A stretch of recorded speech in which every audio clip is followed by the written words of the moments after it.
ये सुंदरी 10 वर्षों से अधिक समय से ओएन द्वीप पर अकेली रह रही है तथा प्रतिदिन समुद्री भोजन खाकर आरामदेह जीवन व्यतीत कर रही है। उसे द्वीप पर एक सुंदर लड़का मिला जो जीवन का अनुभव करने के लिए यहाँ आया था। उसे एक सुंदर लड़की से मिलने की उम्मीद नहीं थी। वह उससे बात करने के लिए उसके पास जाने ही वाला था, लेकिन वह चाकू लेकर दौड़ पड़ी।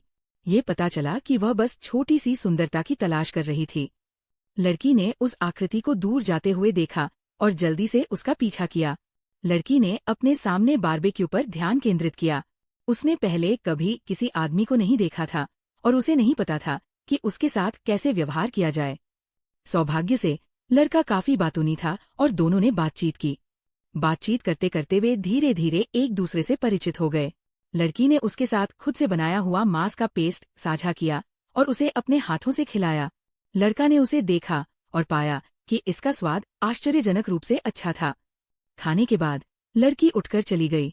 लड़के ने उसका पीछा किया, लेकिन देखा कि लड़की ने अचानक एक एजी खींचा और वास्तव में एक जहरीले सांप का सिर अपने मुंह में डाल लिया। उसने उसे काट डाला और मालिक से कहा कि आग जलाए रखना, क्योंकि जंगल में सभी सांप, कीड़े मकोड़े और दूसरे जीव आग से डरते हैं। फिर वह जहरीले सांप को अपनी बाहों में लेकर चली गई। लड़का पूरी रात आग के पास बेचैनी से बैठा रहा। अगले दिन उसने पाया कि लड़की फिर से आई थी और वह उसके लिए नाश्ता बना रहा था। लड़के ने तुरंत सोचा कि वो सुंदर और गुणी है। रात के खाने के बाद लड़की उसे पर्यावरण से परिचित कराने के लिए ले गई और नाश्ता तैयार करने में उसकी मदद की।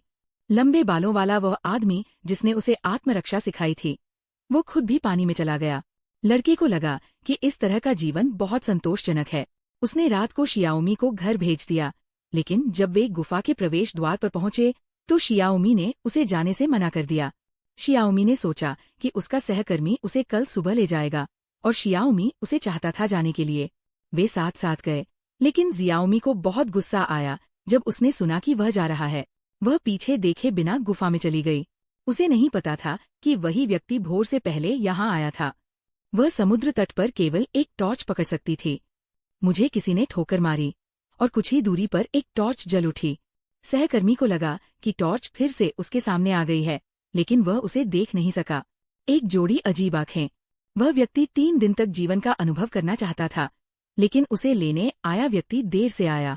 इस दौरान उसने समुद्र तट पर एक लाइफ बॉय तैरता हुआ देखा।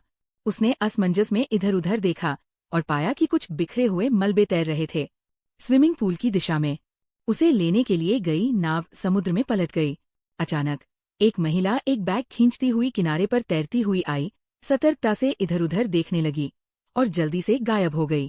क्या जियाओमी ने ये नहीं कहा था कि वह द्वीप पर अकेला था? एक बुरे संदेह के साथ जियो ने जांच करने के लिए पानी के नीचे गोता लगाया और निश्चित रूप से उसने केबिन में अपने सहयोगी का शव पाया।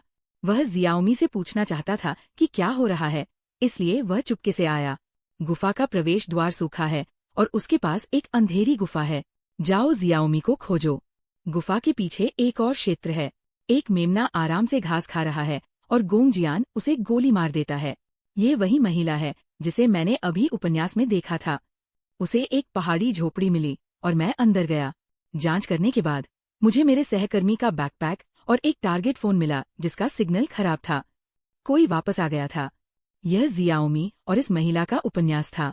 वह भाग जाना चाहता था, लेकिन संयोग से जियाओमी से टकरा गया और उससे मिलने का समय तय कर लिया। कल बातचीत करने के लिए बाहर जाने के बाद जियाओमी और भी अधिक असहज हो गई। आत्मरक्षा का नाटक रचने के बाद श्याओमी आखिरकार रात को आई। पता चला कि ये महिला श्याओमी की माँ थी।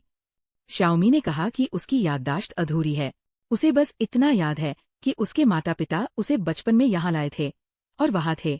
उसके पास खेलने के लिए बहुत सारे दोस्त थे। सभी चले गए थे और उसे संदेह था कि यह उसकी माँ थी जिसने उन्हें मार डाला, लेकिन वह आखिरकार उसकी माँ थी, इसलिए वह सुंदर बना रहा। लड़के को लगा कि यहाँ रहना बहुत खतरनाक है। अगर वह और उसका सहकर्मी एक साथ गायब हो गए तो कोई न कोई उन्हें जरूर ढूंढने आएगा और वे एक साथ जाने पर चर्चा कर सकते हैं। भोर होने पर लड़का बचाव के लिए प्रतीक्षा करने के लिए समुद्र तट पर गया, लेकिन द्वीप पर एक टूटा हुआ दीपक पाया।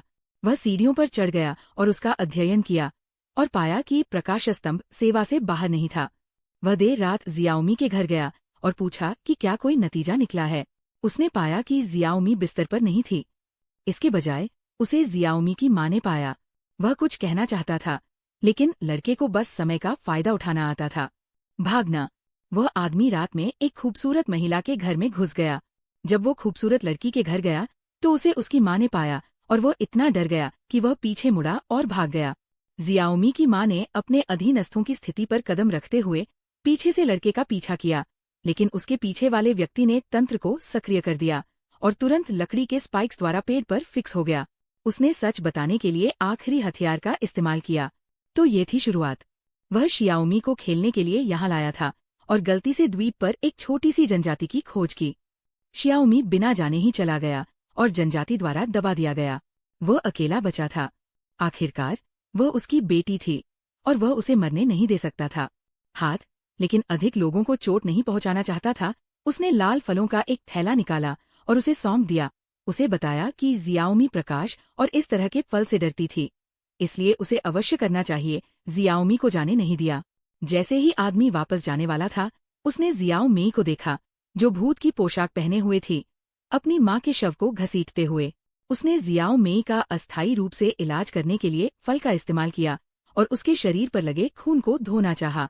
जब वो वहां पहुंचा तो उसने देखा कि जियाओमी भूत की पोशाक पहने हुए थी और अपनी माँ के शव को घसीटते हुए ले जा रही थी।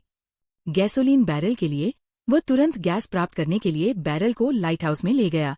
चमकीली सर्चलाइट ने उसे बचने की उम्मीद जगाई, लेकिन जब वो नीचे गया तो सीढ़ियों से निकला गैसोलीन पूरे फर्श पर फैल गया था।